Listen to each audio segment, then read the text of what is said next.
অথিয়া শেঠি প্রথমবার প্রেগন্যান্সি ঘোষণা করার পর সবার নজরে এলেন। মুম্বাই এয়ারপোর্টে তাকে দেখা যায়, যেখানে তাকে তার বেবি বাম্প আড়াল করতে এবং পাপারাজ্জিদের এড়িয়ে যাওয়ার চেষ্টা করতে দেখা যায়। এবার কি তিনি তার ক্রিকেটার স্বামী কেএল রাহুলের আসন্ন টেস্ট সিরিজে অংশ নিতে পারতে যাচ্ছেন? এই নিয়েই এখন সবার কৌতূহল।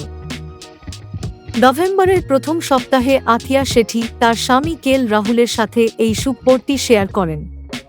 এরপর থেকেই মিডিয়া এবং ফ্যানদের নজরে রয়েছেন তিনি। সম্প্রতি তাকে মুম্বাই এয়ারপোর্টে দেখা যায়। পাপারাজ্জিদের এড়িয়ে যাওয়ার জন্য তিনি অন্য দরজা দিয়ে প্রবেশ করেন এবং তার ডকুমেন্টস চেক করানোর সময় চেষ্টা করেন বেবি বাম্প লুকানোর। তবে তার সব চেষ্টা ব্যর্থ হয়, পাপারাজ্জিরা তার ছবি তুলতে সমর্থ হন। এদিন তিনি পরেছিলেন একটি ঢিলে ফিটিং সালোয়ার স্যুট।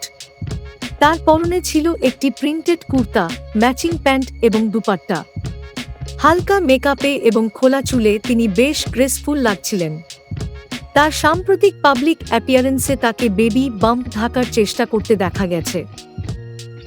নেটিজেনরা অনুমান করছেন তিনি হয়তো পার্থ যাচ্ছেন তার স্বামী কেএল রাহুলের টেস্ট সিরিজের জন্য। প্রসঙ্গত আপনাদের জানিয়ে দিই, নভেম্বরের শুরুতে কেএল রাহুল এবং আথিয়া শেঠি তাদের প্রেগন্যান্সি ঘোষণা করে ইনস্টাগ্রামে পোস্টে লিখেছিলেন, একটি সুন্দর আশীর্বাদ শিগগিরই আসছে।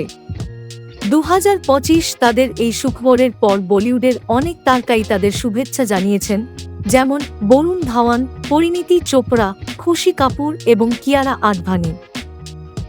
2023 সালের জানুয়ারিতে সুনীল শেঠির ফার্ম হাউসে পারিবারিকভাবে তাদের বিয়ে হয়েছিল। নেটিজেনরা নবদম্পতিকে সুস্থ প্রেগন্যান্সির শুভকামনা জানিয়েছেন। টাইমস নাও খবর।